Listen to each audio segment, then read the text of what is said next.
नमस्कार दोस्तों यदि आप पशु परिचर की एनिमल अटेंडेंट की तैयारी कर रहे होंगे तो एक डाउट आपके अंदर बहुत ज्यादा आ रहा है कि एक तो यहाँ पर दोस्तों नॉर्मलाइजेशन से क्या फायदा होगा या नुकसान होगा, किस किस को फायदा होता है, किस किस को नुकसान होता है पशु परिचर के अंदर, इसका क्या मतलब है नॉर्मलाइजेशन का, एक एक चीज मैं आपको समझाने वाला हूं। दूसरे नंबर पे सबसे बड़ा डाउट आ रहा है, वो डाउट ये आ रहा है कि अब की बार पशु परिचर के अंदर 17.5 लाख से ज्यादा फॉर्म भरे गए हैं और ज्यादातर बच्चे हैं क्योंकि इसके अंदर सीटी नहीं है, तनख्वाह भी अच्छी खासी मिलने वाली है, आपको वेतन भी बहुत अच्छा मिलेगा और वर्कलोड भी ज्यादा नहीं है और ज्यादातर इसकी तैयारी कर रहे हैं। तो आखिर इसकी कट ऑफ अब की बार क्या जा सकती है, एनिमल अटेंडेंट पशु परिचर के सेफ स्कोर क्या रहने वाला है, कट ऑफ वो आपकी क्या जा सकती है और कौन कौन सी कैटेगरी को फायदा होगा और कौन कौन सी कैटेगरी को यहाँ पर नुकसान होने वाला है, उसके ऊपर हम बात करने वाला है कि आपको आखिर कितने नंबर लाने पड़ेंगे सिलेक्शन के लिए, उस मुद्दे पे हम बात करेंगे। और लास्ट में दोस्तों आपको कुछ बातें बताऊंगा जिनकी आप दोस्तों कहीं ना कहीं अनदेखी कर रहे हो, ये बाद में आप पछताओगे जब आप एग्जाम देने जाओगे, जब एग्जाम हॉल में आप बैठोगे और जब आपका पेपर खराब जाएगा घर आके आप खुद पछताओगे कि मैंने ये क्या कर दिया। एक भर्ती थी वो भी हाथ से निकल गई और वापस बोल रहा हूं दोस्तों ऐसी भर्ती बार बार नहीं आएगी, इसलिए मैं बोलता हूं इसकी तैयारी में लग जाओ। तो आपको कौन कौन सी बातों पर फोकस करना है, कौन कौन सी बातें ध्यान रखनी है, क्योंकि अभी आपके पास 4.5 महीने का समय है। जो गलती आप कर रहे हो उन गलतियों में सुधार करते हो तो अब भी 4.5 महीने के अंदर आप सिलेक्शन ले सकते हो, वो मैं आपको आगे बताने वाला हूं।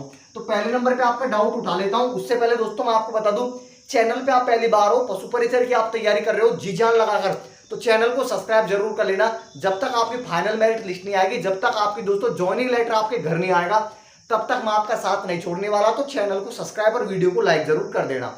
तो पहले नंबर पे आपका डाउट क्लियर कर देता हूं कि नॉर्मलाइजेशन क्या है।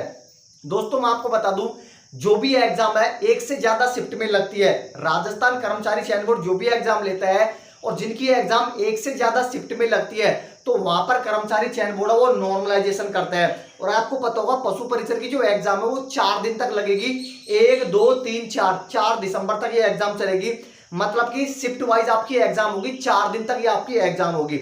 तो इसका मतलब यह है, और नोटिफिकेशन भी दोस्तों जारी कर दिया गया है कर्मचारी चयन बोर्ड की तरफ से कि पशु परिचर की जो भर्ती है इसके अंदर हम नॉर्मलाइजेशन करेंगे। इसमें दोस्तों क्या होगा कि 4 दिन तक एग्जाम चलेगी, चारों दिन अलग अलग पेपर होंगे, तो कोई पेपर तो दोस्तों यहाँ पर सरल आ जाएगा, कोई पेपर यहाँ पर हार्ड आ जाएगा। एक ही पेपर के अंदर दोस्तों ज्यादा बच्चे पास नहीं हो, क्योंकि जो पेपर सरल आएगा तो वहां पर ज्यादा नंबर आएंगे बच्चों के।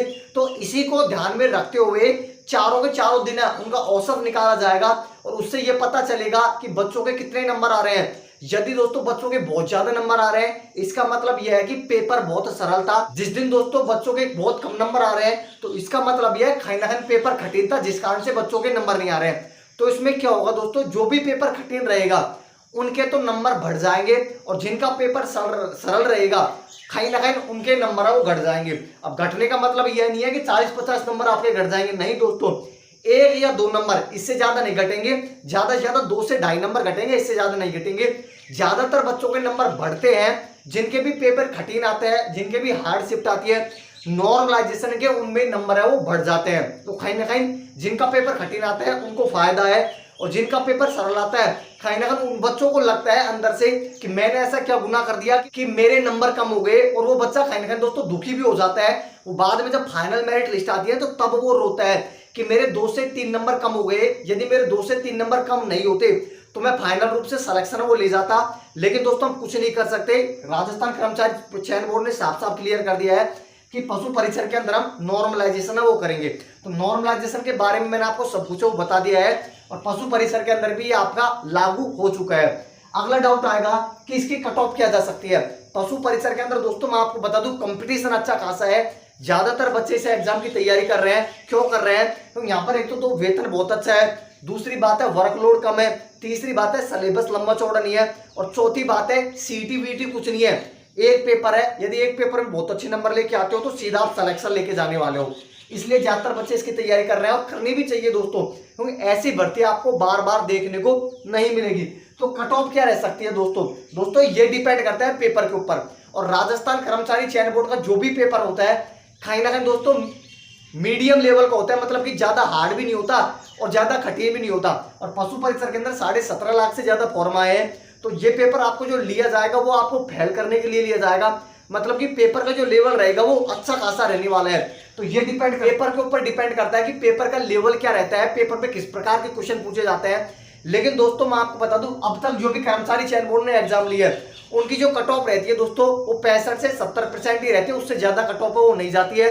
मतलब कि मेरे हिसाब से को टारगेट दोस्तों लेके चलना है। पहले बता देता हूं, जो SC ST होती है, मेल कैटेगरी में हो या फीमेल कैटेगरी में हो, SC ST इनकी कट ऑफ हमेशा कम रहती है। और पशु परिसर के अंदर भी SC और ST इनकी कट ऑफ बहुत कम रहने वाली है। लेकिन अदर कैटेगरी को जो टारगेट लेके चलना है, 150 में से कितना टारगेट लेके चलना है आपको दोस्तों, 120 प्लस का टारगेट लेके चलना है। ये दोस्तों कब अचीव होगा, जब आप बहुत बेहतरीन तैयारी करोगे। ये 120 लाना दोस्तों बहुत मुश्किल है, मैं भी मानता हूं बहुत मुश्किल है, और मुश्किल रहेगा जब आप एग्जाम दोगे तब आपको पता चलेगा। लेकिन जो बच्चा बहुत बेहतरीन तैयारी करेगा, जो मन लगा के तैयारी करेगा, दिन रात जिसने एक कर रखी है, उसके लिए दोस्तों ये नंबर लाना बहुत इजी रहेगा कि 150 में से 120 नंबर आराम से लेके आ जाएगा वो। क्यों? क्योंकि आपको 150 क्वेश्चन दे रहे हैं और 3 घंटे का आपको समय दे रहे हैं पेपर के अंदर, तो ज्यादा क्वेश्चन आप गलत करोगे नहीं तो ये स्कोर आप आराम से कर जाओगे। तो मैं आपसे बोल रहा हूं, यदि आप जनरल, OBC, EWS इनके अंदर आ रहे हैं ना, तो आपको जो टारगेट लेके चलना है वो आपको 120 प्लस का लेके चलना है। और SC ST में जो आपको टारगेट लेके चलना है, SC और ST में, वो आपको 110 प्लस का टारगेट है वो लेके चलना है। यदि आप ये टारगेट छू लेते हो, इतने नंबर लेके आते हो, तो आपका सिलेक्शन है वो कोई रोकने वाला नहीं है। मैं भी मानता हूं जब आप दोस्तों टारगेट इतना रखोगे ना तो इससे थोड़े बहुत कम ही नंबर आएंगे, लेकिन जो आपके सामने टारगेट आंखों के सामने जो पड़ा है वो 120 प्लस का लेके चलना है। और जो भी दोस्तों डिपेंड करता है कट ऑफ, वो डिपेंड करती है एग्जाम के ऊपर कि पेपर का लेवल क्या आता है, पेपर में किस प्रकार के क्वेश्चन है वो पूछे जाते हैं। तो पेपर लगने के बाद वो सब कुछ क्लियर हो जाएगा। लेकिन अभी आपको जो कट ऑफ है, जो टारगेट है वो 120 प्लस का लेके चलना है। SC ST मेल और फीमेल में 110 प्लस का टारगेट है वो लेके चलना है। आगे दोस्तों मैं आपको बता दूं आपको किन बातों पे ध्यान रखना है, किन किन बातों पे फोकस करना है, नहीं तो आप बाद में सिलेक्शन से बहुत दूर हो जाओगे। पहले नंबर पे दोस्तों जो बात है वो बात यह है कि आपको भाग ए और भाग बे दोनों के ऊपर फोकस करना है। दोनों के दोनों आपको साथ साथ पढ़ने पड़ेंगे। ऐसा नहीं है कि मैं सिर्फ भाग बे ही पढ़ूंगा, भाग ए नहीं पढ़ूंगा, वो बाद में पढ़ूंगा, तो कहीं ना कहीं आपके क्वेश्चन बहुत ज्यादा गलत होंगे, आप सिलेक्शन से बहुत पीछे हो जाओगे। तो पहली गलती मैंने आपको बता दी, ज्यादातर बच्चे यही कर रहे हैं कि दोनों पार्टों पर वो नहीं पढ़ रहे हैं। तो आपको दोनों पार्ट पढ़ने हैं साथ साथ, भाग ए भी और भाग बे भी। दूसरे नंबर पर दोस्तों सबसे बड़ी गलती क्या कर रहे हैं, ज्यादातर ही बोल रहे हैं कि अभी तैयारी करके हम क्या करेंगे, अभी 4.5 महीने है, दिसंबर में एग्जाम है, सितंबर अक्टूबर में तैयारी शुरू करूंगा। तो उनको बता देता हूं 1.5 से 2 महीने में सिलेक्शन नहीं होता। पशु परिसर की एग्जाम में 17.5 लाख से ज्यादा फॉर्म आए हैं, तो बाद में आप पछताओगे। तो यह आपकी सबसे बड़ी गलती है, आपको आज से ही वो तैयारी करनी पड़ेगी। तीसरी सबसे बड़ी जो गलती कर रहे हैं वो गलती ये कर रहे हैं, आप रिवीजन नहीं कर रहे। आप पढ़ते तो जा रहे हैं बुक के अंदर से, लेकिन रिवीजन नहीं कर रहे। भाई रिवीजन नहीं करोगे तो पार कैसे पड़ेगी, पीछे से आप भूलते आओगे।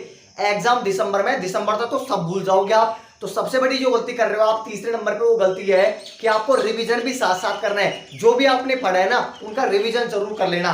तो आप इन बातों पे ध्यान रखोगे ना तो आप एग्जाम के अंदर बहुत अच्छा टारगेट सेट करके आओगे, बहुत अच्छे नंबर लेके आओगे। तो पशु परिसर को लेकर तीनों के तीनों डाउट है वो मैंने आपके क्लियर कर दिया है। अब भी आपको कोई भी डाउट हो तो आप कमेंट करके बता सकते हो, जल्दी जल्दी रिप्लाई करने की कोशिश करूंगा। चैनल पे आप पहली बार हो तो सब्सक्राइब करके वीडियो को लाइक कर देना, और जो भी आपके दोस्तों के साथ इसे शेयर जरूर कर देना। धन्यवाद दोस्तों वीडियो देखने के लिए।